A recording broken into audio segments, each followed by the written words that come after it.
offense. I wonder if they might throw it a little and come back to the run. Anything, because you're right. He's pretty much been completely neutralized. And it's complete. Hooper. His second catch of the Super Bowl, and it's good enough for a first down. One of the advantages of zone defense, as I remember it, is being able to see the play develop in front of you. One of the disadvantages, when they find those levels where they can hit you with it, sometimes behind the corner and in front of the safety, it makes it tough to defend. And now a throw on first down there, but it's incomplete. So after the incompletion on first, now 2nd and 10. They toss to Freeman. And he'll go down inside the 45 before going out of bounds. 9 yards on the pickup there as he'll be left with 3rd and 1.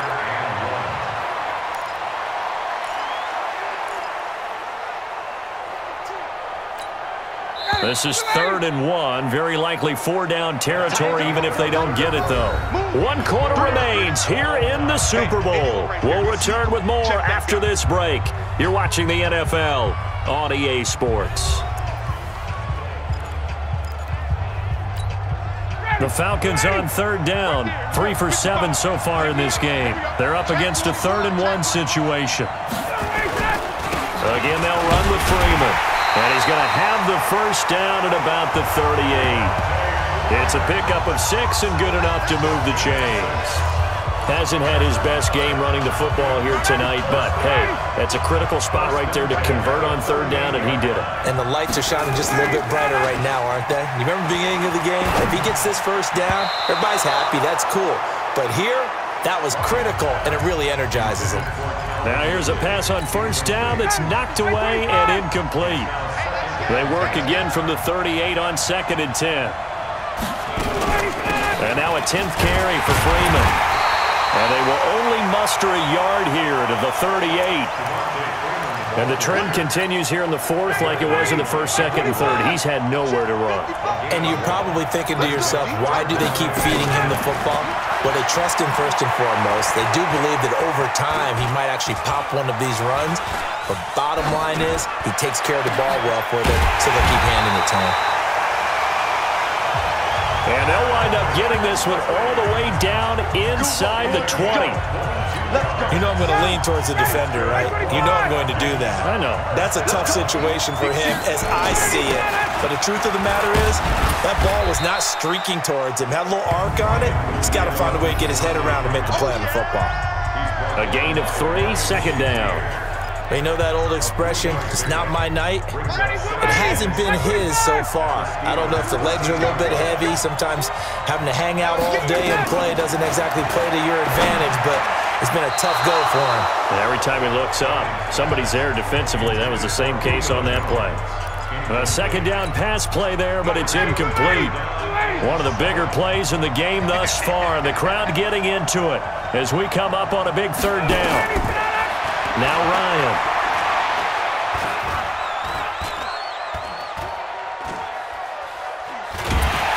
And down he goes. A coverage sack. Took too long to get rid of it. Stephon Tuitt, the former Notre Dame man, coming in to drop him for a loss of 8, and it also brings up 4th. I don't think there could have been a better pocket for him to throw from, yet he never got rid of the football, and it goes down as a sack. I mean, he had time to build a campfire back there. He still couldn't get rid of it.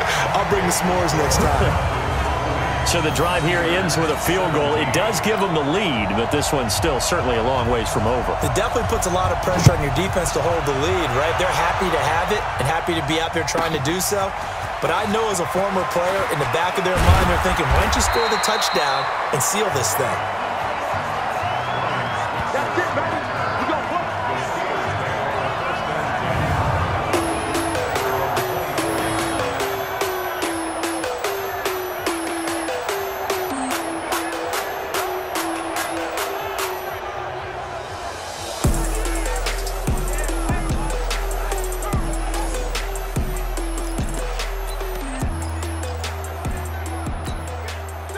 The Steeler offense here about ready for their next drive. And they had 3 points last time, but they didn't want 3 points because they were well within range of scoring a touchdown. We'll see if they can do better now. I'm with you on that one. Let's just go ahead and be frank about the whole thing. The only one happy about the 3-point kicker. Exactly. You put it through the post. That's going to help him at contract time. But that offense, they're thinking, let's get in the end zone this time. I don't know if that helped him at contract time. You could have kicked that one through. I don't know about that. Toe bash. I don't know about that. Super toe.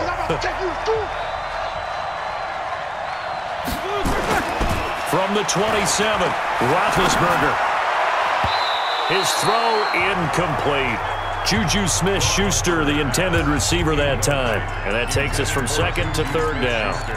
When you see passes knocked down by those guys I call the frustrated fullbacks, the linebackers, you know that in their zone coverage, they were able to drop, see the ball thrown, and react to it very quickly. Open man, Smith-Schuster, it's complete. And they work this well upfield across the 45. Tell you what, he's been able to put the ball in some tight spots all game long. That throw, no different. Yeah, a lot of people would call it a gutsy type of a throw. I think he looks at it as, I can do it, so it's not that big of a deal to me, and I'm going to keep firing. 3 points separating these two sides with 2 minutes left to go in the fourth. So the Steelers with the football as we get you reset. And let's see what they've come up with offensively after having time to talk it over. Now counter.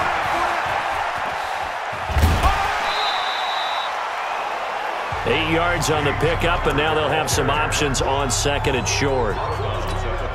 Despite the blitz, they're still able to pick up a nice solid gain. The disadvantage of blitzing often alters the normal spacing and run fits and leaves creases like they were able to exploit right there. And the stop here will come at the 38-yard line. 7 yards there and a first down. So here's a 1st and 10 at the 38.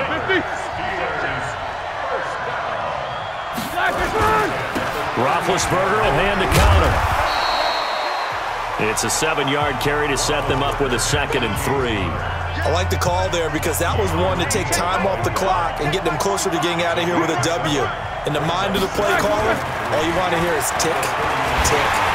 And he can't get a throw away. He's taken down.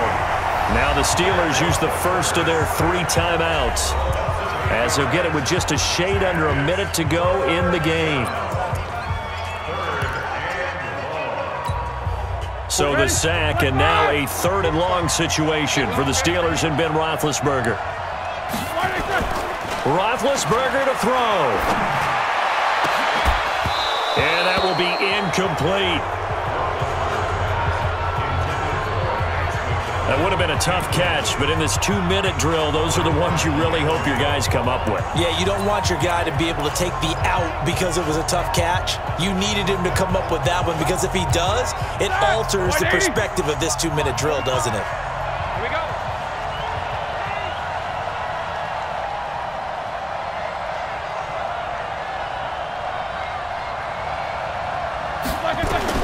They'll try and throw for him with Roethlisberger. Throw left side, complete to Smith-Schuster. And they'll have it in the red zone before he crosses over out of bounds. They keep the game alive, at least for the moment, as it's a first down. That's what they need right now. Get the first down, get out of bounds, stop the clock. Just playing smart football, understanding the situation, making the plays necessary, and making sure that clock stops at every opportunity. Black 20. Check 45 to Mike. Here we go. From the red zone now, here's Roethlisberger on first down. His throw caught at about the 5. And able to get... Entering coaching screen depth chart. He does reach the 5. The Steelers signal for the 2nd of their timeouts as the clock will stop with 37 seconds to play.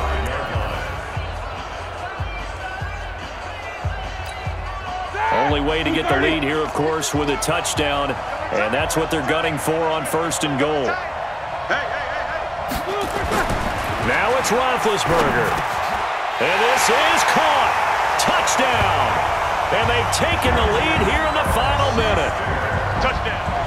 Wow, I know it's a never-say-never situation, but to me, that looks like that's the one that's going to finish them off. The score that puts them in front here late, but now you got to rally your kick team, don't you, and say the last thing we need is a big return.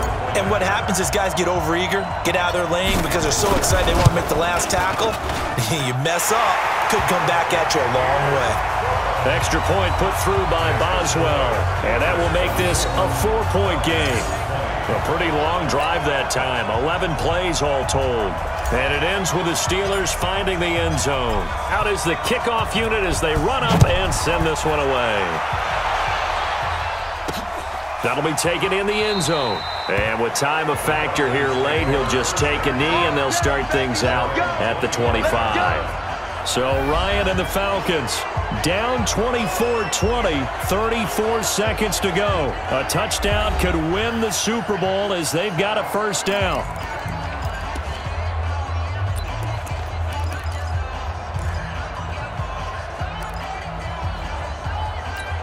Ready, go ready, go ready. Let's make these babies cry all the way back home, yo. Let's make them. Here's Ryan. He's going to let it fly. And he knocks the ball away, and it falls incomplete.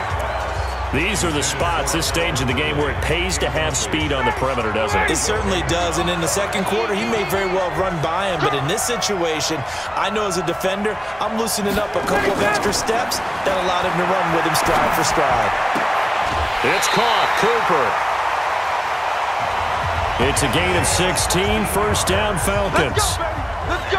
I know many people like to throw to the tight end, maybe in a little flexed out position because he creates mismatches with his size. But slot receivers do the same thing with their quickness, their speed, and their route running savvy.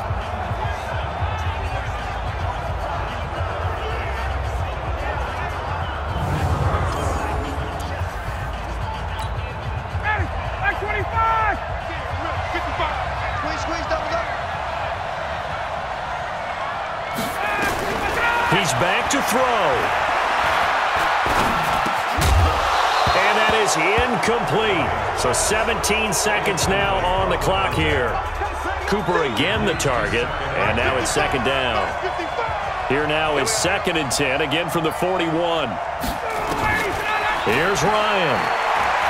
Now a desperation throw deep downfield. And this one taken in on the right sideline, but not in the field of play. They say it's incomplete. The throw led him a little too far. It brings up 3rd down. Big play coming up. Here's 3rd and 10. I would expect to see some pressure here. The pressure drops off as they'll look to throw. Nowhere to escape, and he goes down. So they'll quickly now signal for the timeout. And it's definitely not looking good, but at least they'll have one final play to hope for that miracle and get him in the end zone. One last shot for Ryan.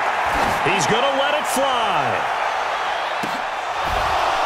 And it's incomplete. So their final drive comes up empty. And with that, the ball game is over. The Pittsburgh Steelers have won the Super Bowl, and the Lombardi Trophy is going back to the Steel City.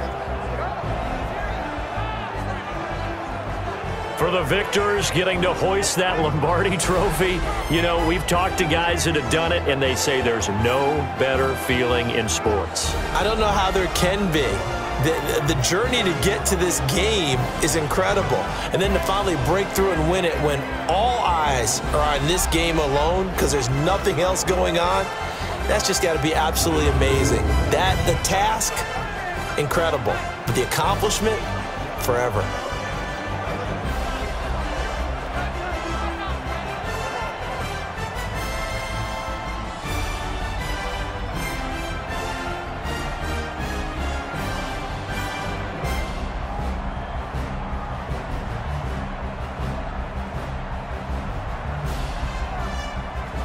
And they end this year just how everybody wants to end the year, holding the Lombardi Trophy.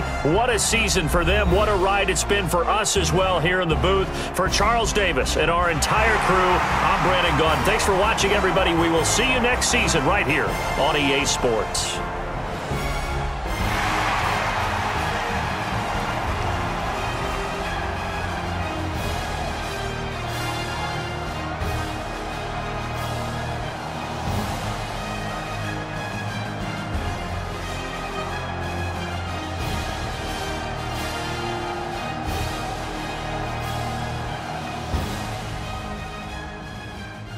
Post-game report player stats.